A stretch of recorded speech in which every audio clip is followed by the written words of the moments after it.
बंधुगण दुनिया सारा जदि सबुठ अधिक पिया जाउथबा किछि ड्रिंक अछि तेबे ताहा अटे चा। अनेक थर चा विषय आपण विभिन्न प्रकार कथा शुणा पाउथुबे। अनेक लोक कहितांती चा बिल्कुल भी पीबा कथा नुह। बहुत लोक कहितांती चा विष अटे, किंतु एही सब कथा केवल उड़ी बुले। यार कौनसी साइंटिफिक बेस नाही। एहाको आपण ए कान शुणी से कान काढ़ी देबा आवश्यक, किंतु एहार अर्थ एहा नुहे कि आपण मन इच्छा चा पीबा आरंभ करदेबे एवं पूरा दिन केवल चा ही पीबे। जदि आपण अधिक चा पीबे तेबे नो डाउट्स आपण को एथरु साइड इफेक्ट बा क्षति देखिबा को मिलिबो। जदि आपण कोनोसी भी भलो भलो जिनिसर अधिक सेवन करिवे सेथरु मध्ये आपण को क्षति पहुंची थाए। सेथि पई चा ही केवल गोटे जिनिस नुहे। कोनोसी भी जिनिस को जदि आपण आवश्यकताठू अधिक व्यवहार करिवे तेबे ताहा आपण को पई क्षतिकारक होई पारे। किंतु आजिर एही वीडियो रे आमे आलोचना करिबा दुईटी एमिति इंग्रेडिएंट्स विषय रे जहाको आपण चा मध्ये जदि मिसेबे चा बनेबा समय रे तेबे एथरु आपण को बहुत सारा हेल्थ बेनिफिट्स मिलबा सह आपण बहुत सारा छोट बड़ रोग रो बंची की रही पारिबे।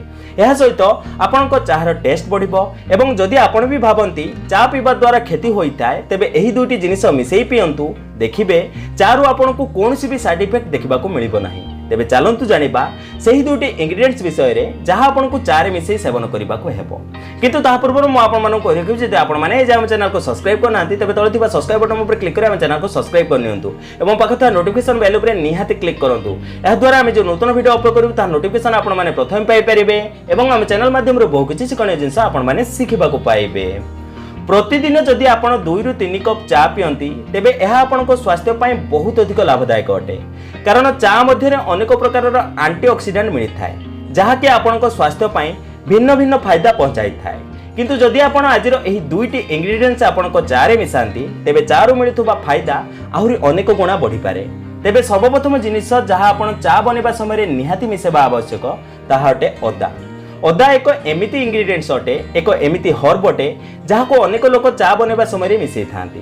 अनेक सारा घर रे एहार रेगुलर यूज होइताय, किंतु मेनली पंजाबी फैमिली रे एहार व्यवहार सबुठ अधिक होइताय। जदि आपण चा बनेबा समय रे सेथिरे अदा मिसांती नाही तेबे चा मध्यरु आपनकू पॉसिबल पोटेंशियल बेनिफिट्स मिलिबो नाही। अदा मध्यरु प्रचुर मात्रा रे एंटी इन्फ्लेमेटरी प्रॉपर्टीज मिलथाय जहा कि आपनक शरीर मध्ये इन्फ्लेमेशन बा फुला को कम करिथाय, कष्ट को कम करिथाय, जॉइंट पेन रे आपनकू आराम पहुंचाई थाय। एहा आपनक इम्यूनिटी को एनहांस करिथाय, आपनक ओजन को कम करिथाय, आपनकर डाइजेशन को इंप्रूव करिथाय।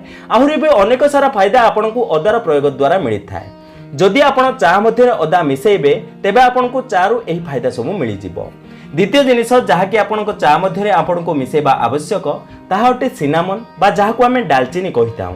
बंधुगण दालचीनी एक इंडियन स्पाइस अटे जहा एमिति एक हर्ब अटे जहा कि आम खाद्य रे बहुत सारे डिशेस मध्ये रे एज ए फ्लेवरिंग एजेंट प्रयोग होइथाय। जदि आपण दालचीनी को चा मध्ये रे मिसांती तेबे एहा आपण को ब्लड शुगर को कंट्रोल करिवार काम करिथाय। बहुत बढ़िया चाहर बास्ना होइथाय एवं एक भलो मिठापण आपण को चा को मिलिथाय। दालचीनी मध्ये रे एंटी माइक्रोबियल प्रॉपर्टीज मिलिथाय, अर्थात जदि आपण को शरीर मध्ये रे कोनोसी इंफेक्शन होई जाय तेबे सेथिरे लढिबारे एहा आपण को सहाय्य करिथाय। आपण को ब्लड शुगर को कम करिवार काम करिथाय, आपण को ब्लड प्रेशर को भी कम करिवार काम करिथाय एवं आहुरी अनेक सारा एमिति फायदा अछि जहा आपण को दालचीनी रो प्रयोग करिबा द्वारा मिलिथाय। तेबे जदि आपण निज चा रे दालचीनी मिसेबे तेबे एही फायदा मध्ये आपण को मिलिबा आरंभ होई जिवो। गोटे जिनिस आपण को ध्यान रखिबा आवश्यक, जदि आपण चा रे दालचीनी रो प्रयोग करूछंती तेबे मेक श्योर आपण श्रीलंकन वेराइटी दालचीनी रो प्रयोग करंतु, कारण इंडियन किमा चाइनीज दालचीनी आपण को पई एते अधिक लाभदायक नुहे। मेडिसिनली आपण को पई श्रीलंकन सिनामन बेस्ट होइताय। आजिकाली श्रीलंकन दालचीनी आपण को कोनोसी भलो ग्रोसरी स्टोर बा अमेज़न आदि रो मिलि जिवो, आपण सेठारु एहाकू परचेज करि परिबे। एही दुईटी जिनिस सहित आउ एक बोनस इंग्रेडिएंट्स भी अछि जहाको आपण निज चा रे मिसेई परिबे, जहा कि अटे छोट गुजराती। बंधुगण छोट गुजराती मिसेबा द्वारा आपण को चा रो फ्लेवर तो बढ़ी थाए, सेथरु बास्ना बहुत भलो आसी ही थाए, साथरे आपण को बहुत सारा हेल्थ बेनिफिट्स मध्ये मिलि थाए। छोट गुजराती आपण को शरीर को आपण को सिर को शक्ति पहुंचाइबार काम करिथाय। छोट गुजराती आपण को डाइजेशन को इंप्रूव करिथाय, आपण को ब्लड सर्कुलेशन को एनहांस करिथाय एवं एहा सहित एहा आपण को सिर को स्टिमुलेट करिथाय जहा द्वारा आपण को शरीर रे एनर्जी बढ़ी थाए। तेबे जदि आपण चाहंती तेबे छोट गुजराती को आपण को चाह मध्ये रे मिसेई परिबे। एबे जानिबा आपण को चाह मध्ये रे एही सब जिनिस केते मात्रा रे मिसेबा आवश्यक।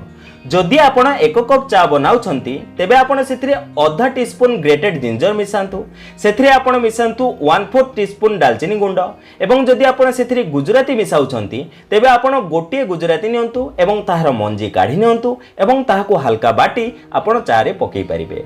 एबे जानिबा आपण एही चा किपरि बनेबे। प्रथमे आपण एक पात्र गैस रे बसांतु। एठारे केवल मु एक कप चा बनाई देखाउछि। जेबे भी आपण चा बनाउछंती तेबे गोटे कथार ध्यान रखंतु, प्रथमे आपण सेथिरे पानी मिसांतु। एक कप चा बनेबा पई मु एठारे आधा कप पानी नेली। एबे सेथिरे आपण एही तीनोटी सामग्री पकई दियंतु। तापरे आपण सेथिरे 1 टीस्पून चा पत्ती मिसांतु। एबे आपण एहाकू भलो भाबे बॉईल करंतु। जेबे पानी भलो भाबे फुटिबाकू लागिबो तापरे जे आपण सेथिरे क्षीर मिसांतु।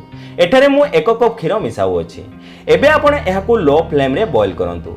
बंधुगण जदि आपण चा को धीमा आंच रे बनेबे तेबे आपण को एथिरो अधिक बेनिफिट्स मिलि थाए, कारण आपण को चा पत्ती मध्ये रे जो एंटीऑक्सीडेंट थाए ताहा ही पानी बा क्षीर मध्ये को आसी जाय एवं आपण जो एही 2 रु 3टी इंग्रेडिएंट्स एथिरे मिसाउछंती एमान को अल्कोलाइड्स भी भलो भाबे पानी मध्ये रे डिसॉल्व होई जाय। तेबे एथिरो आपण को बहुत भलो बेनिफिट्स मिलि थाए। सेथिमे चा को सर्वदा आपण को भलो भाबे रे बॉईल करी बनेबा को हेबो एवं चाहा को अधिक फुटेबा द्वारा चाहार टेस्ट मध्ये बढ़ी थाए।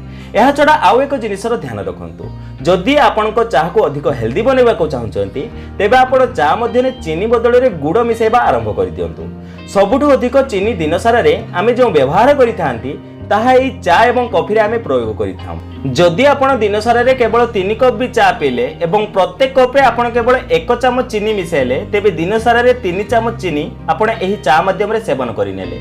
चीनी एक बहुत खराब जिनिस अटे जहाँ को आमे व्हाइट पॉइजन मध्य कहिताऊ। तेबे चेष्टा करंतु चीनी बदले रे चा मध्यने आपण गुड़र प्रयोग करिबा पाई। एथुरो आपनको चाह मिठा भी हेबो एवं चीनीर क्षति मध्य आपनको शरीर को पहुँचीबो नाही। जदि पॉसिबल अटे तेबे आपण फीका चा पीबा आरंभ करंतु, ताहा आपनको पाई बेस्ट अटे। जदि आपण फीका चा पी पारिबे नाही तेबे आपण सही केसेस रे गुड़र प्रयोग करि पारिबे।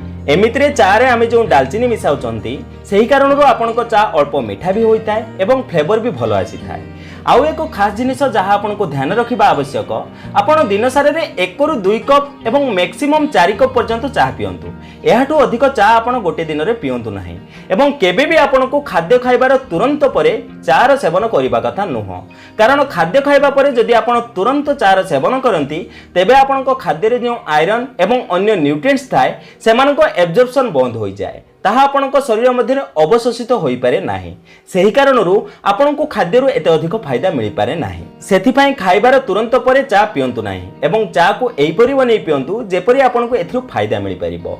तेबे आशा करछि आजिर ए सुंदर भिडियोटी आपनको निहाती भल लागिथिबो। जदि आजिर ए भिडियोटी आपनको टिके भल लागते तेबे लाइक करंतु एवं जेते संभव निज प्रियजन मानक सह ए भिडियोटी को शेयर करंतु। एहा सहित एमिति हेल्थ रिलेटेड भिडियो देखिया पई हम चैनल को सब्सक्राइब करंतु। ते बंधुगण आज एतिकी पुणी देखा नूतन सुंदर अध्याय सह। धन्यवाद।